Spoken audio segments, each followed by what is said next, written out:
नमस्कार, आप देख रहे हैं हल्ला बोल टीवी। मैं हूं सुशील कुमार सिंह। सम्राट चौधरी और दूसरे बड़े नाम देखते रह गए और आरएसएस ने बीजेपी को अगले मुख्यमंत्री की अपनी पसंद बता दी। वो कौन है जो बनने जा रहे हैं बिहार के अगले मुख्यमंत्री? आइए जानते हैं हल्ला बोल टीवी के editor in chief Deepak Sharma से। बिहार में आरएसएस की पसंद दलित चेहरा है। राष्ट्रीय स्वयंसेवक संघ चाहता है कि बिहार में दलित मुख्यमंत्री हो, क्योंकि कांग्रेस और दूसरी पार्टियां पूरे भारत में दलितों को अपने साथ करने की कोशिश कर रही हैं और राष्ट्रीय स्वयंसेवक संघ और भारतीय जनता पार्टी दलितों को अपने साथ करने की कोशिश कर रही है। और बिहार में अगर भारतीय जनता पार्टी दलित मुख्यमंत्री बनाती है तो पिछले दशकों से बिहार में ओबीसी मुख्यमंत्री का जो परंपरा बन गई है वो परंपरा टूटेगी और दलित मुख्यमंत्री देकर बंगाल, उत्तर प्रदेश और दूसरे राज्यों में भी फायदा होगा भारतीय जनता पार्टी को। तो आरएसएस और भारतीय जनता पार्टी के टॉप लीडरशिप के बीच मीटिंग हुई है 2 राउंड की, और इसमें नीतीश कुमार के बाद बिहार का अगला मुख्यमंत्री कौन होगा इसे लेकर लंबा विचार विमर्श हुआ है।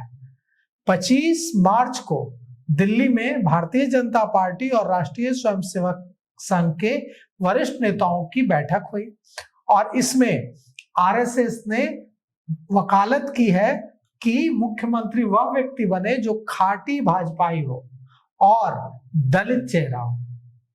अगर दलित की जगह और दूसरा ऑप्शन चुनने की जरूरत पड़ती है तो ईबीसी चेहरा, अति पिछड़ा वर्ग से चेहरा होना चाहिए, लेकिन आरएसएस का मानना है कि ईबीसी या दलित मुख्यमंत्री देना आरएसएस और भारतीय जनता पार्टी की आगे की राजनीति के लिए फायदेमंद होगा और इसीलिए अब इसकी संभावना बढ़ गई है कि बिहार को एक दलित मुख्यमंत्री या ईबीसी मुख्यमंत्री मिल सकता है। तो क्या होगा सम्राट चौधरी का, क्या होगा मंगल पांडे का, क्या होगा नित्यानंद राय का और दूसरे हैवी, विजय सिन्हा का भी नाम कुछ लोग चला रहे हैं। ये जो हैवी वेट्स का नाम चल रहा है इनका क्या होगा? तो जैसा कि हम जानते हैं कि आरएसएस का आज भी भारतीय जनता पार्टी के संगठन पर अपना प्रभाव है और डिसीजन मेकिंग में हिस्सा है। तो मुख्यमंत्री के चेहरे पर आरएसएस और भारतीय जनता पार्टी के बीच दिल्ली में 2 बार मीटिंग हो चुकी है, दो राउंड की मीटिंग हो चुकी है और इसमें राष्ट्रीय स्वयंसेवक संघ ने साफ कह दिया है कि हमें बिहार में पहली बार मुख्यमंत्री अपना बनाने का मौका मिल रहा है, इसलिए काफी सोच समझकर मुख्यमंत्री चुनना होगा। मुख्यमंत्री ऐसा होना चाहिए जो भारतीय जनता पार्टी की विचारधारा से गहरे तरीके से जुड़ा हुआ हो ताकि कार्यकर्ताओं में यह मैसेज जाए और साथ ही साथ अगर हम दलित मुख्यमंत्री दे पाए तो यह हमारे लिए बेहतर होगा, क्योंकि बिहार में 35 साल से ओबीसी मुख्यमंत्री चल रहे हैं। और अब सवाल यह उठता है कि क्या ये मुमकिन है? क्या भारतीय जनता पार्टी के पास ऐसे नाम हैं? तो मुमकिन है। जनक राम है, गुरु प्रकाश पासवान है और इतना ही नहीं, और भी कहा है राष्ट्रीय स्वयंसेवक संघ ने। राष्ट्रीय स्वयंसेवक संघ ने कहा है कि अगर आप ऐसा कॉम्बिनेशन खोज पाए कि ईबीसी हो और महिला हो तो वो भी सोने पर सुहागा हो सकता है। और ईबीसी और महिला की अगर हम बात करें तो भारतीय महिला मोर्चा की जो अध्यक्ष हैं बिहार की, धर्मशिला गुप्ता, उनका नाम यहाँ फिट बैठता है। तो धर्मशिला गुप्ता भी आरएसएस की पसंद हो सकती है। क्यों? क्योंकि वो ईबीसी भी हैं, वैश्य तेली समुदाय से आती हैं और साथ ही साथ महिला भी है। और महिला इसलिए जरूरी भी है क्योंकि बिहार में नीतीश कुमार का कोर वोट बैंक महिलाएं हैं और ऐसे समय में जब नीतीश कुमार को मुख्यमंत्री पद छोड़ना पड़ रहा है तो महिला मुख्यमंत्री बनाकर एक पॉजिटिव मैसेज देने की कोशिश की जा सकती है। सबसे बड़ी बात यह है कि भारत के किसी भी राज्य में भाजपा ने अभी तक दलित मुख्यमंत्री नहीं बनाया है और कांग्रेस और दूसरा जो विपक्ष है पूरे भारत का, वो भारतीय जनता पार्टी पर दलित विरोधी होने का आरोप लगाता है, दलित उत्पीड़न का आरोप लगाता है। तो ऐसे समय में जब बंगाल में चुनाव होने हैं, जब उत्तर प्रदेश में चुनाव होने हैं, तो भारतीय जनता पार्टी और आरएसएस बिहार में दलित मुख्यमंत्री बनाकर यह मैसेज देने की कोशिश कर सकता है कि देखिए, हमने बिहार में 35 सालों से जो ओबीसी राज चल रहा था, इसको आगे न बढ़ाकर दलित को मुख्यमंत्री की कुर्सी पर बैठाया। और यह भी इससे बड़ा फायदा भी होगा, क्योंकि देखिए बिहार में दलितों की आबादी लगभग 20% है और उत्तर प्रदेश में चुनाव होना है और अगले साल, और उत्तर प्रदेश में दलितों की आबादी 20% से भी ज्यादा है, 20.5% है। पश्चिम बंगाल में तो अब चुनाव का शंखनाद हो चुका है और चंद दिन बचे हैं। तो ऐसे में पश्चिम बंगाल में इसका कितना फायदा होगा, तो पश्चिम बंगाल में दलितों की आबादी 23.5% है और यह जो फायदा है, यह सीधे सीधे भारतीय जनता पार्टी को बिहार में दलित मुख्यमंत्री बनाने का दूसरे राज्यों में मिल सकता है। साथ ही साथ पंजाब में भी अगले साल विधानसभा चुनाव होना है और पंजाब में दलितों की आबादी 32% है, सबसे ज्यादा दलित आबादी वाला राज्य है पंजाब। तो पंजाब में भी फायदा होगा। तो क्या जनक राम जो भारतीय जनता पार्टी के नेता हैं, गोपालगंज जिले से आते हैं, अभी एमएलसी भी हैं, वे मुख्यमंत्री बनने जा रहे हैं। 2014 में लोकसभा चुनाव से पहले भारतीय जनता पार्टी में आए थे, गोपालगंज से सांसद चुने गए थे, अभी एमएलसी हैं। रविदास जाति से आते हैं और बिहार में जो दलितों की लगभग 20% आबादी है, इसमें 5.5% के आसपास रविदास जाति की आबादी। साथ ही साथ यह भी है कि डॉक्टर गुरु प्रकाश पासवान का भी नाम चल रहा है।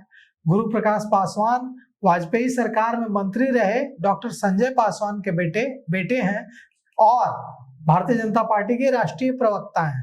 लेकिन गुरु प्रकाश पासवान पर भारी पड़ रहे हैं जनक राम, क्योंकि जनक राम किसी के बेटे नहीं हैं, उनका ये परिचय नहीं है कि वे किसी मंत्री के बेटे हैं, गुरु प्रकाश पासवान। और दूसरी बात यह है कि रविदास से मुख्यमंत्री बनाकर ज्यादा फायदा भारतीय जनता पार्टी को होगा पासवान की तुलना में। और अगर ईबीसी की बात करें तो ईबीसी में भी चेहरों की कोई कमी नहीं है भारतीय जनता पार्टी के पास, क्योंकि और ईबीसी से बनाने का फैसला इसलिए भी ले सकती है भारतीय जनता पार्टी या आरएसएस ले सकता है, क्योंकि ईबीसी की आबादी अगर बात करें तो बिहार में सबसे ज्यादा आबादी ईबीसी की है। 36% ईबीसी की आबादी है बिहार में। और उससे भी बड़ी बात है कि ईबीसी को सत्ता में भागीदारी का मौका बहुत कम मिला है। तो क्या ईबीसी मुख्यमंत्री बनने जा रहा है या दलित मुख्यमंत्री बनने जा रहा है? लेकिन एक बात तो तय है कि बड़े बड़े नाम, हैवीवेट नाम, वो किनारे होने वाले हैं और ऐसे नाम जिस पर कोई सोच भी नहीं रहा है, जिस पर कोई चर्चा भी नहीं हो रही है, वो नाम आगे आ सकते हैं। अब सोचिए, ईबीसी के नामों की बात करें तो अभय कुमार गिरी का नाम चल रहा है। अभय कुमार गिरी का नाम कितने लोग जानते हैं? बहुत कम लोग जानते हैं। अभय कुमार गिरी गोस्वामी समाज से आते हैं और आरएसएस से जुड़े हुए हैं, कुंवारे हैं, इनकी शादी नहीं हुई है और नॉर्थ ईस्ट में पार्टी के संगठन का काम देखते हैं। मोदी की तरह आरएसएस के प्रचारक रहे हैं। अब कहा जा रहा है कि अभय कुमार गिरी बिहार के मुख्यमंत्री हो सकते हैं। संजीव चौरसिया का भी नाम चल रहा है, जो दीघा से विधायक हैं 3 बार के। उनके पिता गंगा प्रसाद चौरसिया भारतीय जनता पार्टी के बड़े नेताओं में उनका नाम शुमार रहा है, राज्यपाल रहे हैं, पूरा परिवार जनरेशन से जुड़ा रहा है आरएसएस से। डॉक्टर प्रमोद कुमार का नाम चल रहा है। डॉक्टर प्रमोद कुमार का भी बैकग्राउंड आरएसएस का बैकग्राउंड है, चंद्रवंशी समाज से आते हैं। तो कुल मिलाकर के यह कहा जा रहा है, आप एक जानकारी दे रहे थे सुशील जी कि कुछ मीटिंग हुई है जो कि सम्राट चौधरी के को मुख्यमंत्री न बनने देने को लेकर है। क्या है वो मीटिंग? वैसे तो सभी दलों में लॉबिंग हो रही है, भाजपा में भी है, 2 दल हैं, 2 गुट हैं। तो एक गुट सम्राट चौधरी के साथ है, जबकि दूसरा गुट इनके विरोध में है। और उसका नेतृत्व माना जा रहा है कि जो राष्ट्रीय अध्यक्ष हैं नितिन नवीन जी, उनके नेतृत्व में वो गुट काम कर रहा है। इसको लेकर शहनवाज हुसैन के घर पे एक बैठक हुई है, सूत्रों से जानकारी मिली है।